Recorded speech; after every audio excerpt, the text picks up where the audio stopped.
ketika mulut menuduh membuta tuli. Tanpa bukti yang datang mengadili, maka jatuhlah maruah dengan tidak terperi. Hukuman hudud pembela maruah diri.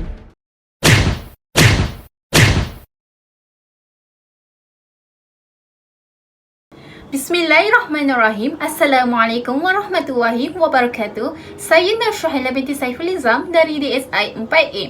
Pada hari ini, saya dan rakan-rakan kumpulan saya akan menjelaskan berkaitan dengan hukuman tuduh zina. Okey, apa itu hukuman tuduh zina? Tuduh zina ini merupakan satu jenayah yang termasuk di dalam hukuman hudud. Apa pula itu hukuman hudud? Jadi hukum hudud merupakan satu hukuman yang telah ditetapkan oleh syarak. Kadar hukuman ini tidak boleh ditambah atau dikurangkan. Maksudnya hukuman hudud ini hukuman yang telah ditetapkan sendiri oleh Allah Subhanahu Wa Taala di dalam Al-Quran. Kita sebagai hamba Allah, kita tidak boleh menambahkan atau mengurangkan hukuman yang telah ditetapkan oleh Allah Subhanahu Wa Taala. Selain itu, terdapat 6 jenis-jenis jenayah hudud. Yang pertama zina, yang kedua tuduh zina, yang ketiga mencuri, yang keempat minum arak, yang kelima merompak ataupun hirabah, dan yang keenam adalah murtad.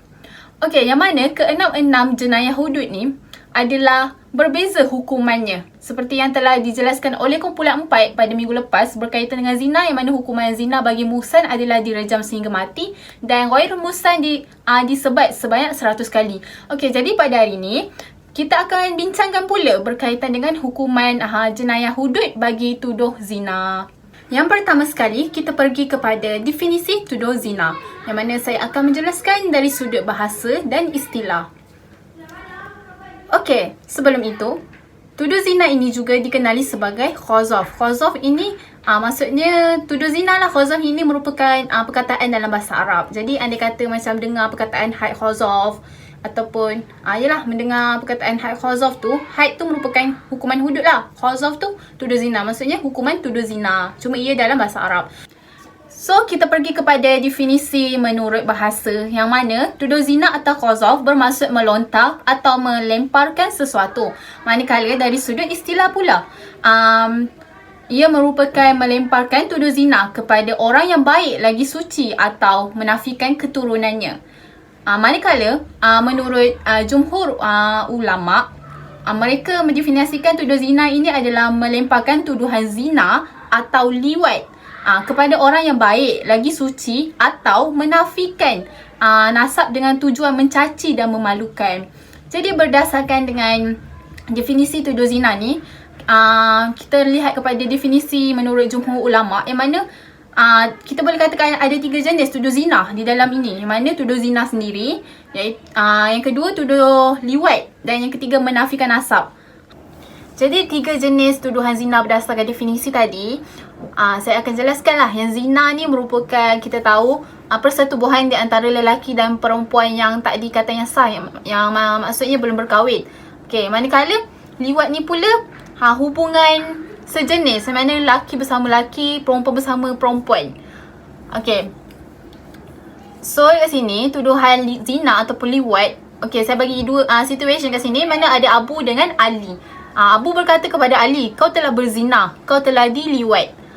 Maksudnya kat sini, Abu ni, dia tuduh Ali ni telah berzina. Direct, dia tuduh juga Ali ni telah diliwat. Maksudnya, sejenis lah. Kat sini, Abu ni direct bercakap kepada Ali bahawa Ali ni telah berzina. Kat situ, nampaklah dia tuduh Ali tu berzina. Dia tuduh Ali tu berliwat. Manakala, kalau penafikan nasab ni pula, okay, Abu, Ali dan Mak Ali ada 3 orang. So kat sini, Abu ni dia berkata kepada Ali, kau adalah anak haram. Jadi kita tahu istilah anak haram ni adalah anak luar nikah. Jadi di sini dia nak mengatakan bahawa Mak Ali ni yang berzina. Sebab apa? Bila berzina, dapatlah Ali yang anak haram ni.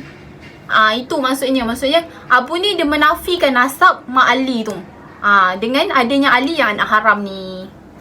Okey, bagi mazhab Hanafi, mereka berpendapat liwat dia tak termasuk dalam tuduhan zina. Liwat tak akan dikenakan had khazaf ataupun hukuman hudud tuduh zina. Tetapi menurut mazhab Hanafi bahawa kalau seseorang yang menuduh liwat ini, dia hanya dikenakan hukuman ta'zir. Bahkan tidak dikenakan hukuman had qazaf. Selanjutnya, saya akan jelaskan sedikit dalil persyariatan jenayah tuduh zina ini. Mana saya akan jelaskan dari dua sudut, iaitu dari Al-Quran dan As-Sunnah.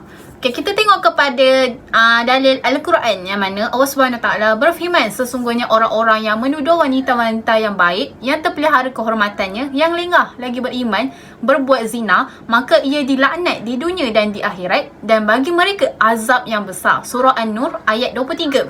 Manakala dalil As-Sunnah pula, Rasulullah SAW bersabda, jauhilah 7 dosa yang membinasakan. Para sahabat bertanya, wahai Rasulullah, apa saja itu? Beliau menjawab, syirik kepada Allah, melakukan sihir, membunuh jiwa yang diharamkan Allah untuk membunuh kecuali dengan alasan yang benar, memakan riba, memakan harta anak yatim, melarikan diri dari peperangan, dan menuduh zina wanita yang suci mukminah yang tidak tahu menahu. Riwayat Bukhari, Muslim. Jadi berdasarkan dengan hadis dan ayat Al-Quran ini, dapat kita lihat bahawa tuduh menuduh ini ataupun tuduh zina ini merupakan satu perkara yang dilaknat oleh Allah Subhanahu Wa Taala di dunia dan di akhirat. Jadi apabila Allah dah laknat, dah confirm lah, dah tentulah perkara itu adalah haram dan dosa besar. Bahkan Nabi pun dah berkata, ia dosa yang membinasakan. Kita boleh lihat lah, kita boleh nampak betapa teruknya dosa tuduh zina ini. Selanjutnya, setelah kita mengetahui definisi tuduh zina, dalil persyariatan tuduh zina, jenis-jenis tuduh zina berdasarkan definisi tadi kan.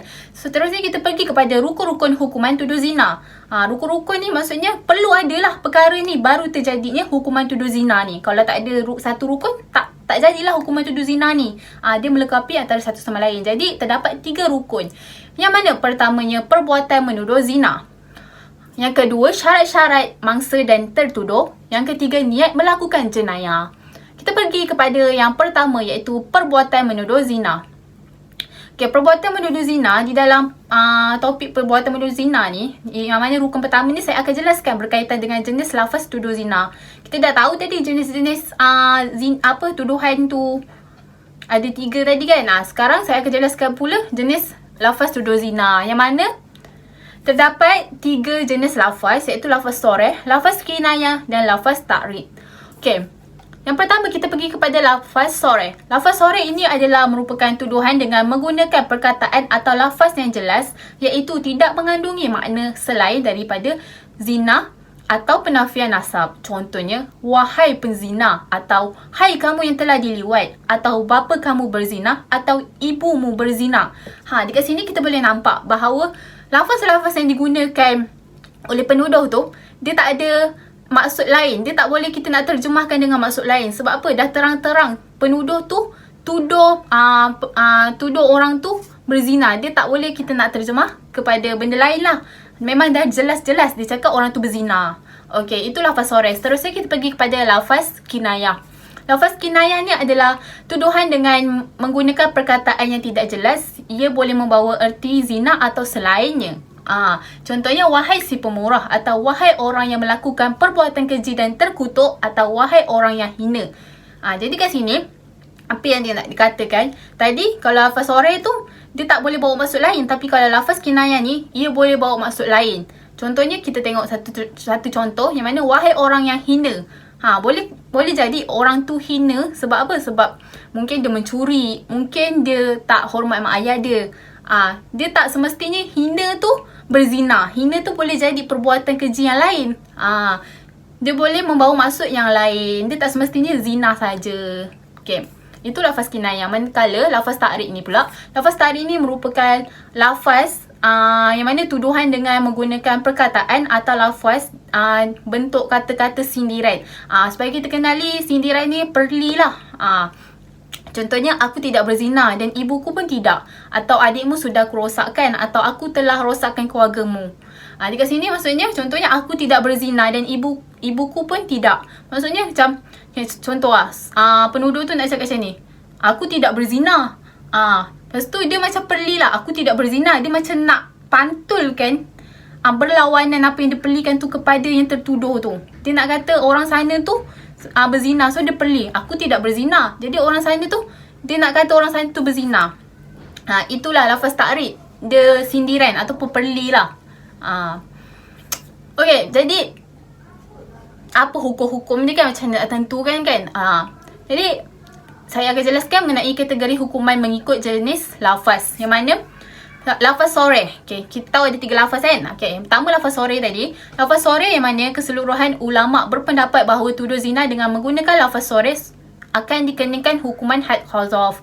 Okay, mana dia akan dikenakan hukuman had qazaf lah jika dia dah memenuhi syarat-syarat syarat-syaratnya. Yang mana syarat-syaratnya kawan saya akan terangkan selepas ini. Jadi jika dah cukup syarat and then dia pun menggunakan lafaz soreh, wajib bagi penuduh tu dikenakan hukuman had qazaf. Okay, manakala kalau lafaz kinayah dan lafaz ta'rib, iaitu lafaz yang boleh membawa maksud lain ataupun tidak jelas, dan lafaz sindiran. Okay, mana menurut mazhab Hanafi dan mazhab Hanbali, mereka berpendapat tidak dihukum dengan hukuman had qazaf tetapi dikenakan hukuman ta'zir. Okay, manakala bagi mazhab Syafi'i pula, mazhab Syafi'i berpendapat dikenakan hukuman had qazaf jika ia punya niat. Bahkan jika tidak berniat, ia tidak dikenakan hukuman had qazaf tetapi dikenakan hukuman ta'zir. Maksudnya, mazhab Syafi'i ni berpendapat kalau seseorang penuduh tu dia berniat kan, dia gunakan lafaz sindiran ataupun lafaz yang boleh bawa maksud lain iaitu tidak jelas kan. So, jika dia berniat sebenarnya dia nak tuduh orang tu berzina, dia tetap akan dikenakan hukuman had qazaf. Tetapi jika dia tak ada niat pun, dia tak ada maksud pun, jadi dia tak akan dikenakan hukuman had qazaf, tapi dia akan dikenakan hukuman ta'zir. Bismillahirrahmanirrahim. Allahumma salli ala Sayyidina Muhammad wa ala alihi Sayyidina Muhammad. Assalamualaikum warahmatullahi wabarakatuh. Nama saya Muhammad Khilfi Thaqif bin Qamaruzzaman. Saya daripada kelas TSI 4A. InsyaAllah pada pagi ini saya akan sambung pembentangan kumpulan saya dengan topik seterusnya, yakni rukun kesalahan tuduh zina yang kedua, iaitu syarat-syarat bagi penuduh dan syarat-syarat bagi mangsa yang dituduh. Okey, seperti mana yang kita tahu, rukun yang pertama iaitu kita dah tahu perbuatan tuduh zina itu, maka kita juga perlu tahu syarat-syarat bagi penuduh dan syarat-syarat bagi mangsa yang dituduh. Okey, kita lihat dulu syarat bagi mangsa bagi penuduh. Okey, syarat-syarat bagi penuduh ada 5 syarat. Yang pertama, mestilah baligh. Yang kedua, berakal. Yang ketiga, bukan leluhur. Yang keempat, sukarela. Dan yang kelima, penuduh mestilah mengetahui perbuatan tersebut diharamkan. Okey, syarat-syarat bagi penuduh zina yang pertama, mestilah baligh. Hukuman had qazaf ataupun tuduh zina tidak boleh dijalankan terhadap si penuduh yang masih belum baligh. Ini kerana dia tidak mukallaf, yakni orang tersebut belum mencapai usia dewasa untuk dikenakan hukuman hudud. Okey, berdasarkan hadis Rasulullah SAW, baginda bersabda, pena telah diangkat daripada 3 orang, iaitu orang gila yang kehilangan akalnya sehingga dia sedar, orang tidur sehinggalah dia jaga, dan kanak-kanak sehinggalah dia bermimpi, yakni baligh. Hadis ini memberitahu sekiranya orang yang membuat tuduhan itu kanak-kanak yang belum baligh atau orang gila, maka dia tidak akan dikenakan hukuman had qazaf atau tuduh zina, kerana perbuatan yang dilakukan itu tidak dikira sebagai suatu kesalahan yang sebenar. Tetapi sekiranya penuduh itu belum baligh tetapi telah mumayyiz, dia boleh dikenakan hukuman ta'zir. Jadi itu syarat yang pertama bagi penuduh zina. Kita lihat pula syarat yang kedua bagi penuduh ialah penuduh mestilah berakal. Seperti mana yang sedia maklum, berdasarkan hadis yang saya terangkan tadi, hukuman had qazaf juga tidak boleh dijalankan terhadap orang gila ataupun tidak waras, kerana sesuatu perbuatan jenayah yang dilakukan oleh orang gila tidak dikira sebagai suatu jenayah. Tetapi bagi orang yang mabuk dengan sengaja dikira sebagai seperti mukallaf, yakni orang tersebut sudah mencapai usia dewasa. Ia tetap akan dikenakan hukuman hudud kerana dia mabuk dengan sengaja. Jadi syarat yang kedua bagi penuduh mestilah berakal. Kita lihat syarat yang ketiga bagi penuduh. Syarat yang ketiga bagi penuduh ialah bukan leluhur. Jadi syarat yang ketiga ini adalah penuduh itu mestilah bukan leluhur. Leluhur ini adalah seperti bapa dan datuk dan ke atas, termasuklah nenek moyang. Jadi mereka tidak akan dihukum sekiranya menuduh anak mereka atau zuriat mereka berzina. Keadaan ini sama dalam tajuk jenayah, iaitu seperti leluhur yakni bapa, datuk dan ke atas tidak dihukum bunuh yakni kisos sekiranya membunuh anaknya. Jadi keadaan ini sama, maka syarat bagi penuduh mestilah bukan leluhur. Syarat yang keempat bagi penuduh zina ialah sukarela. Seperti mana yang kita tahu, sukarela ini merupakan suatu perbuatan dengan kehendak sendiri dan bukan dipaksa-paksa. Jadi, hukuman had qadhaf ini juga tidak boleh dijalankan terhadap orang yang dipaksa atau diugut. Kerana menurut mazhab Syafi'i mensyaratkan seorang penuduh itu mempunyai pilihan di dalam tindakannya, iaitu ia bukan seorang yang dipaksa melakukannya. Ini bermakna jika dia dipaksa melakukannya, maka dia tidak akan dikenakan apa-apa pembalasan hudud. Jadi itu syarat yang keempat bagi penuduh zina. Okey, jadi kita lihat syarat yang terakhir bagi penuduh zina, iaitu mengetahui perbuatan tersebut haram. Perbuatan tersebut yang dimaksudkan adalah perbuatan menuduh zina ini. Orang jahil seperti baru memeluk Islam atau tinggal jauh daripada ulama agama, apabila dia menuduh zina tidak akan dikenakan hukuman had qadhaf, yakni hukuman tuduh zina. Tetapi sekiranya penuduh mengetahui perbuatan tersebut diharamkan, tetapi tidak mengetahui tentang kewajipan hukuman yang bakal dikenakan, maka penuduh akan dikenakan hukuman tuduh zina. Jadi, dengan ini kita boleh faham bahawa penuduh itu dia mestilah mengetahui perbuatan ini diharamkan, baru boleh dikenakan hukuman had qadhaf terhadapnya. Jadi, itu saja 5 syarat bagi si penuduh. Okey, jadi kita lihat 5 syarat bagi mangsa yang dituduh pula. Terdapat 5 syarat. Yang pertama, mestilah beragama Islam. Yang kedua, mestilah baligh, berakal, bersifat aifah. Dan yang terakhir, mangsa mestilah tidak memberikan keizinan. Okey, yang pertama bagi mangsa yang dituduh mestilah beragama Islam.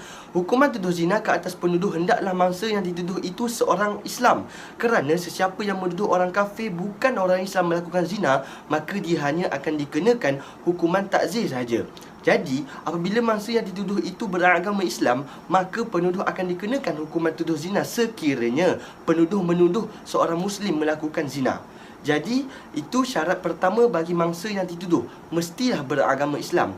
Okey, kita lihat syarat yang kedua bagi mangsa yang dituduh, mestilah baligh. Seperti mana yang sedia maklum tadi, seorang kanak-kanak yang belum baligh itu tidak diwajibkan ke atasnya dikenakan hukuman hudud. Menurut Imam Syafi'i, ulama mazhab Hanafi dan satu riwayat daripada pendapat Imam Ahmad, disyaratkan mangsa tuduhan itu seorang yang sudah baligh, kerana baligh menjadi salah satu syarat kesempurnaan akal. Maka dengan itu, tuduhan terhadapnya juga tidak mengandungi apa-apa hukuman jika mangsa belum baligh. Okey, kita lihat syarat yang ketiga bagi mangsa yang dituduh, mestilah berakal. Berdasarkan syarat ini, jika orang yang dituduh itu seorang yang gila, yakni yang tidak waras, maka hukuman tuduh zina tidak akan dikenakan kepada penuduhnya, malah dia hanya dikenakan hukuman takzir saja. Sebagai contoh, seperti penzinaan yang dilakukan oleh orang gila. Okey, kita lihat syarat yang keempat bagi mangsa yang dituduh mestilah bersifat aifah. Maksud aifah di sini ialah berakhlak baik dan terselamat daripada perbuatan zina. Jadi mangsa tadi mestilah mempunyai sifat aifah. Kerana menurut jumhur ulama, mereka berpendapat sesiapa yang menuduh seorang yang aifah melakukan zina, maka dia tidak akan dikenakan hukuman tuduh zina jika orang yang dituduh itu melakukan sesuatu perbuatan yang menyebabkan dia tidak lagi memiliki sifat aifah. Maka dia, iaitu penuduh, hanya akan dikenakan hukuman takzir. Jadi, di sini kita boleh faham bahawa jika mangsa yang bersifat aifah, maka penuduh itu akan dikenakan hukuman tuduh zina. Tetapi jika mangsa itu membuat sesuatu perbuatan yang menyebabkan dia tidak lagi memiliki sifat aifah, maka penuduh hanya akan dikenakan hukuman takzir. Okey. Jadi kita lihat syarat yang terakhir bagi mangsa yang dituduh, ia mestilah tidak memberi keizinan. yakni tidak memberi keizinan kepada penuduh untuk menuduhnya. Ini kerana dengan adanya keizinan, ia akan mewujudkan keraguan dan syak wang sangka kepada yang akan mensabitkan hukuman. Sebagai contoh, pemerintah atau hakim, dia akan sukar untuk membuat keputusan jika mangsa itu memberikan keizinan menuduhnya, kerana orang yang akan mensabitkan hukuman, dia akan ragu-ragu untuk memberi sesuatu keputusan. Jadi perkara ini sangat penting bagi mangsa yang dituduh. Jadi itu sahaja 5 syarat bagi mangsa yang dituduh. Okey, seterusnya kita lihat pula rukun kesalahan tuduh zina yang ketiga ataupun yang terakhir, yakni niat melakukan jenayah. Jika merujuk di dalam teks-teks fiqh yang berkaitan dengan hukuman tuduh zina, seperti yang disebutkan oleh Al-Shirazi, hukuman tuduh zina tidak akan diwajibkan kecuali dengan adanya tuduhan yang jelas atau secara kinayah, yakni sindiran yang disertakan dengan niat. Sebagai contoh, ia berkata, "Hai pezina," jika dia berniat dengan ungkapannya itu untuk melakukan tuduhan zina, maka wajiblah dikenakan hukuman tuduh zina. Di sini kita dapati beliau telah menekankan unsur niat sebagai asas untuk menjatuhkan hukuman tuduh zina. Tanpa niat, maka hukuman tuduh zina tidak mungkin dilaksanakan. Jadi, niat yang sempurna seperti sengaja melakukan tuduhan sekalipun dia sedar bahawa tuduhan yang dibuat itu tidak betul dan dia tidak mampu membuktikannya di hadapan qadi dengan membawa 4 orang saksi bahawa bagi membuktikan kesahihan dakwaannya tersebut. Maka dengan adanya niat melakukan jenayah, hukuman tuduh zina akan dikenakan. Jadi itu sahaja 3 rukun kesalahan tuduh zina. Sekiranya 3 rukun ini ada, maka hukuman tuduh zina boleh dikenakan. Sekian sahaja daripada saya. Saya mohon maaf atas salah silap. Saya serahkan perbantangan saya kepada kawan saya. Sekian, terima kasih. Assalamualaikum warahmatullahi wabarakatuh. Hai, Assalamualaikum. Nama saya Intan Adriana Khalida dari kelas DSI 4B. Hari ini saya akan membentangkan tentang tajuk hukuman tuduh zina. Ia akan terbahagi kepada 2 kategori, iaitu hukuman menurut Islam dan hukuman menurut undang-undang di Malaysia. Hukuman menurut Islam mempunyai 2 kategori, iaitu hukuman untuk penuduh yang mencukupi syarat dan hukuman untuk penuduh yang tidak mencukupi syarat. Mencukupi syarat di sini bermaksud semua syarat penuduh dia kena ada. Tak boleh salah satu tu dia tak ada. Sama ada dia bukan daripada leluhur ke, balik, berakal, semua tu dia kena ada. Dia kena cukup 5-5, baru kita boleh teruskan dengan hukuman ni. Iaitu hukumannya dia akan disebat sebanyak 80 kali.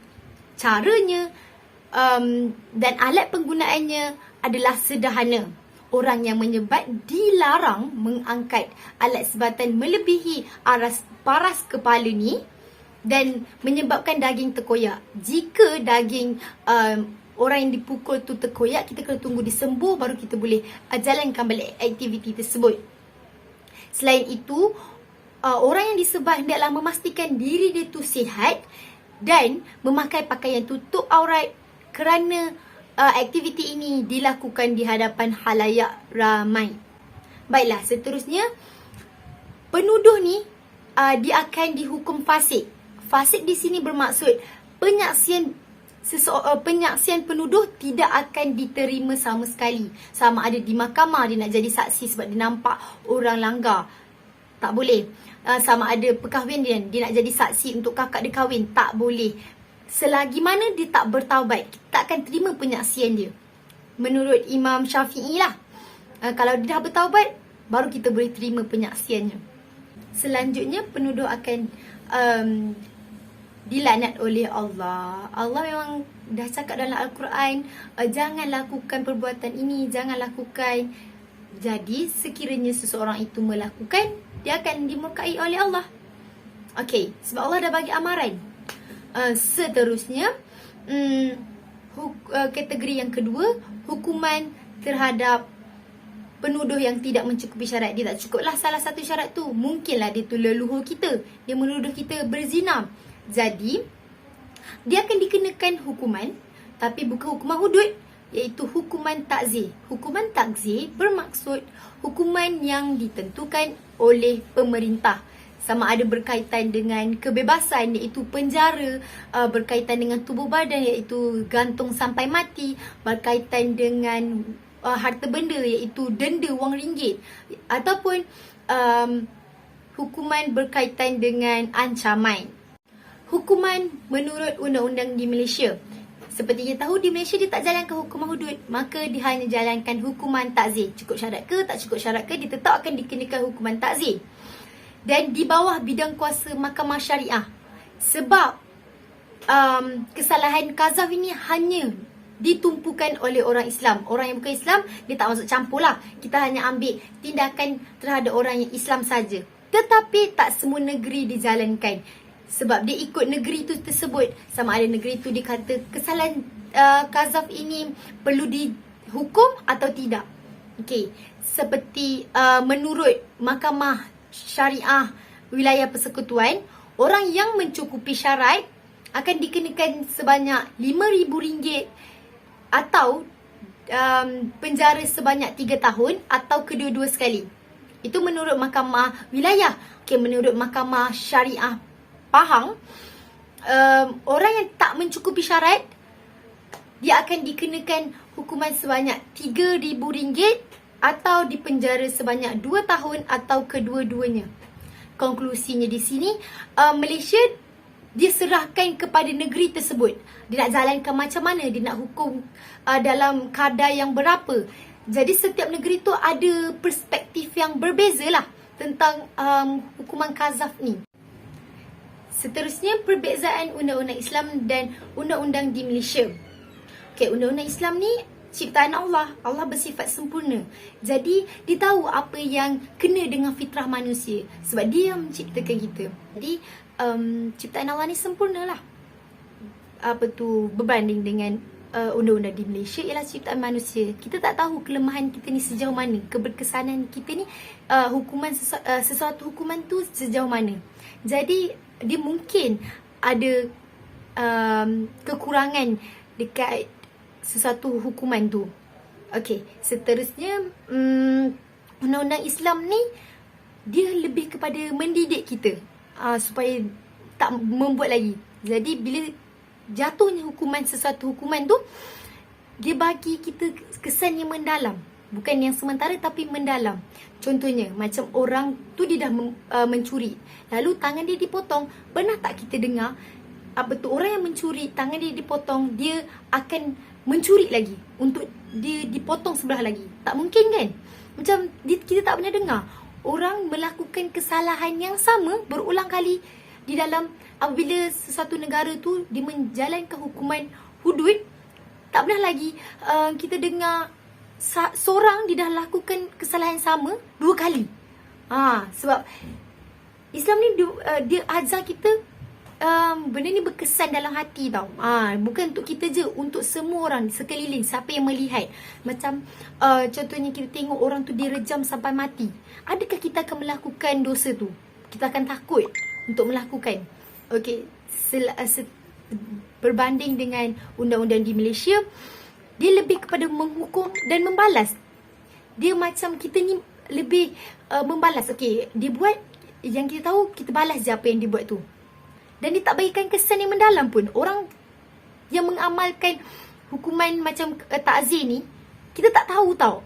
Kita tak nampak. Jadi dia tak bagi kesan tu dekat masyarakat sekeliling. Mungkinlah dia akan bagi kesan dekat orang tu, tapi tak semua. Berapa banyak bila dia keluar dari penjara, dia masih mengulangi perbuatan tu. Berapa banyak penjenayah yang lepas dia mencuri, dia masuk penjara, dia mencuri lagi. Berapa banyak di Malaysia. Itulah perbezaan dia. Yang terakhir, perbezaan dia adalah undang-undang Islam ni bersifat kekal. Dari dulu, dari zaman Rasulullah sampailah zaman sekarang, beratus-ratus tahun, hukuman dia tetap sama. Kesalahan dia pun tetap sama. Dia tak pernah berubah hukuman tu. Tak pernah tiba-tiba 80 kali sebatan tukar kepada 100. Tak pernah. Dia sama dan tetap kekal hingga hujung hayat. Berbalik dengan undang-undang di Malaysia, dia berubah-ubah mengikut zaman. Mungkin zaman ni kita rasa RM5,000 tu cukup. Mungkin masa yang akan datang RM5,000 tu dah masih RM5. Jadi dia kena naikkan kepada 500,000. Macam tu. Dia ikut peredaran zaman. Itulah perbezaan antara dua undang-undang itu. Seterusnya saya akan membentangkan ialah perkara yang menggugurkan hukuman tuduh zina. Perkara yang pertama ialah kemukakan 4 orang saksi termasuk dirinya. Dia kena bawa lagi 3 orang sebagai saksi dia di mahkamah nanti. Diorang nampak apa yang awak nampak, apa yang kita nampak. Contohnya kita nak menuduh orang tu berzina. Dan kita kena bawa lagi 3 orang dan dia kena nampak apa yang kita nampak. Dia tak boleh kita bagi tahu, "Ui, kata semalam aku nampak." Tak boleh. Dia kena nampak dengan mata kepala dia sendiri, tanpa apa-apa. Nampak, oh, orang tu buat. Jadi itulah saksi dia. Apakah syarat-syarat saksi dia? Mestilah lelaki, tak boleh perempuan. Mestilah beragama Islam. Dan mestilah seorang yang merdeka. Dia tak boleh hamba. Dia kena merdeka.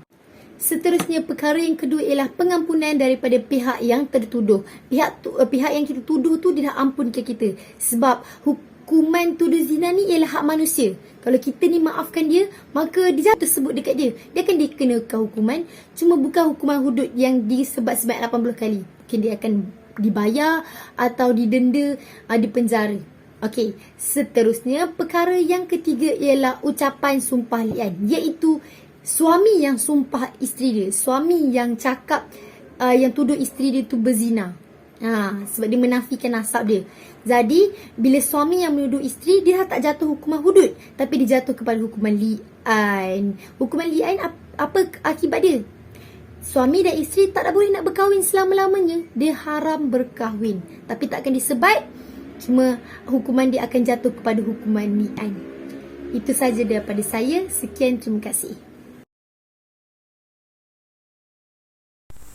Assalamualaikum warahmatullahi wabarakatuh.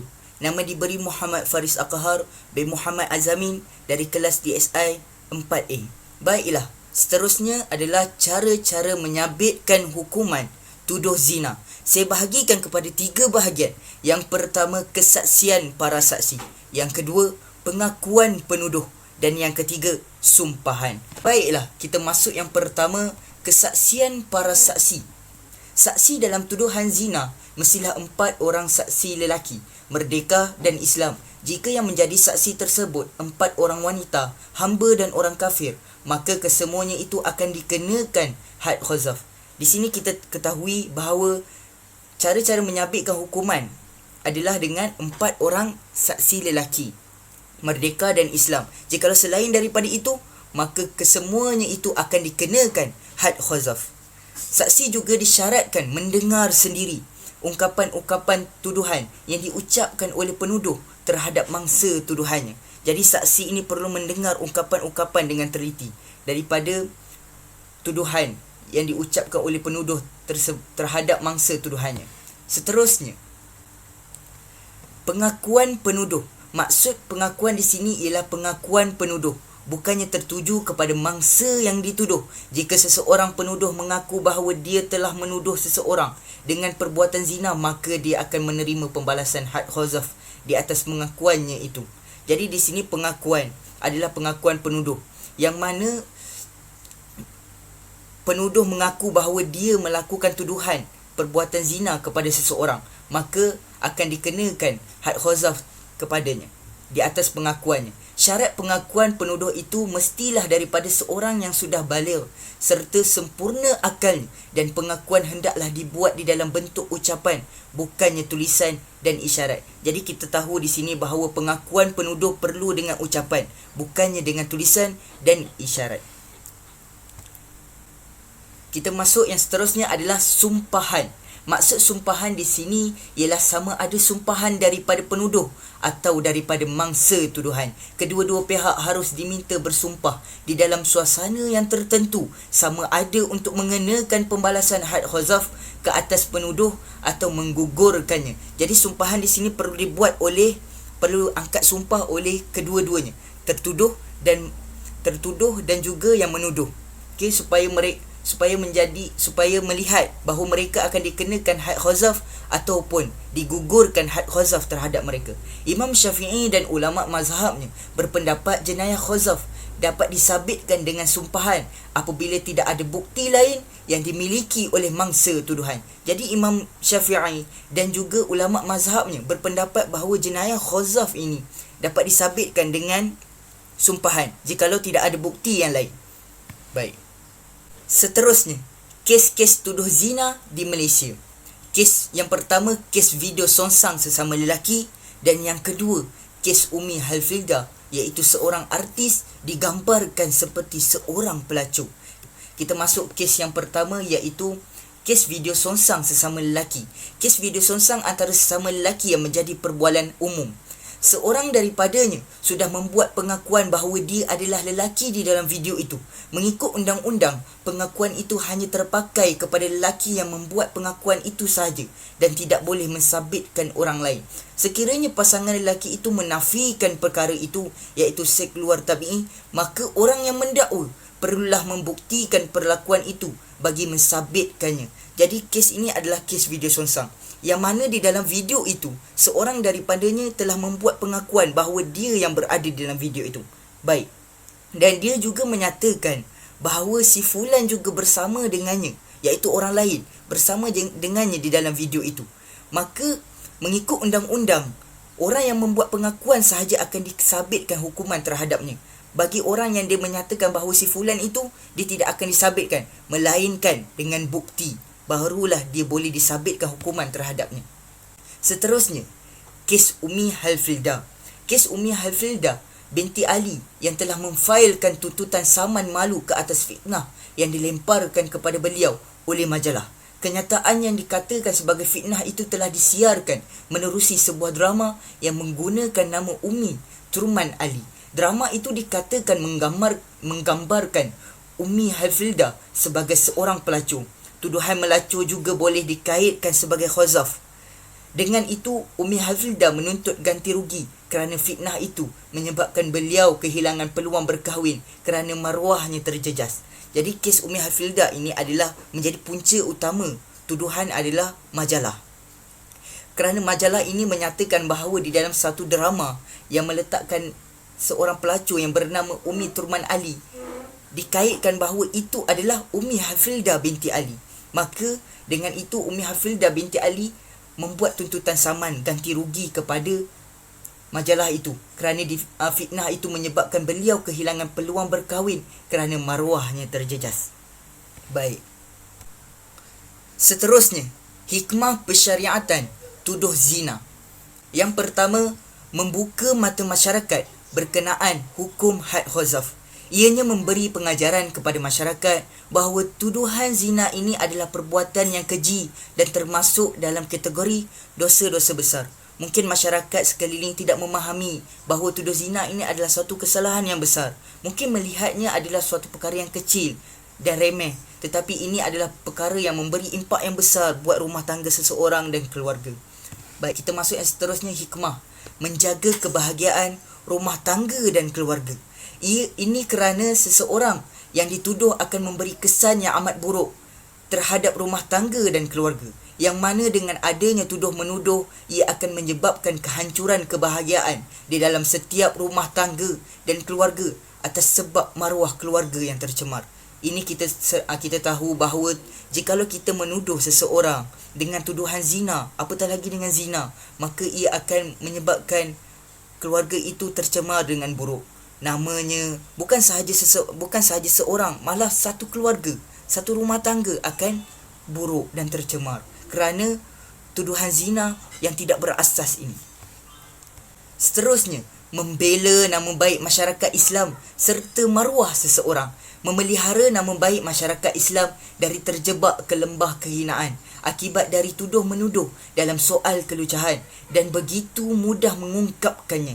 Ini berdasarkan firman Allah SWT dan surah An-Nur ayat 19. Sesungguhnya orang yang suka menyebarkan kecelaan di kalangan orang yang beriman, bagi mereka azab yang pedih di dunia dan di akhirat, dan Allah Maha mengetahui dan kamu tidak mengetahui. Jadi dengan ini, dengan adanya hikmah persyariatan ini dapat membela nama baik sesebuah masyarakat itu daripada maruahnya tercalar, maruahnya tercemar. Maka dengan ini Allah juga menegaskan bahawa sesiapa yang membuat penyebaran kecelaan di kalangan orang yang beriman, maka mereka menimpa azab yang pedih. Bukan sahaja di akhirat, malah di dunia lagi Allah timpakan kepada mereka. Baik. Jadi kesimpulannya, had qazaf iaitu tuduh zina telah ditetapkan hukumannya sebanyak 80 kali sebatan jika memenuhi syaratnya. Jadi kita tahu di sini hukuman bagi tuduhan zina adalah 80 kali sebatan jika memenuhi syaratnya. Manakala bagi yang tidak memenuhi syarat akan dikenakan hukuman ta'zir. Hukuman keras kepada penabur fitnah dan penyebar aib seseorang adalah bertujuan menyekat mereka yang suka menjadikan celaan berbentuk tuduhan seksual, meneruskan amalan jahat mereka bagi menjatuhkan dan memalukan sesama Muslim. Jadi dengan adanya hukuman yang telah disyariatkan dalam Islam ini, manusia tidak sewenang-wenangnya menaburkan fitnah dan menyebarkan aib seseorang, dan tidak sewenang-wenangnya menuduh dengan tuduhan palsu iaitu zina kepada seseorang dengan tidak berasas. Jadi kita lihat di sini bahawa tuduhan zina ini adalah suatu perkara yang memberi impak yang besar buat seseorang. Dia akan dimalukan, dia akan dihina, dipandang rendah oleh masyarakat walaupun dia tidak melakukannya. Jadi marilah bersama-sama kita jaga kata-kata kita daripada tuduh-menuduh. Kita jaga tangan kita ini, jari jemari kita ini daripada membuat tuduhan palsu kepada seseorang yang tidak bersalah. Jadi itu sahaja daripada kumpulan kami. Jika ada tersalah kata, tersilap tutur bicara, mohon maaf dipinta. Wabillahi taufiq wa hidayah. Wassalamualaikum warahmatullahi wabarakatuh.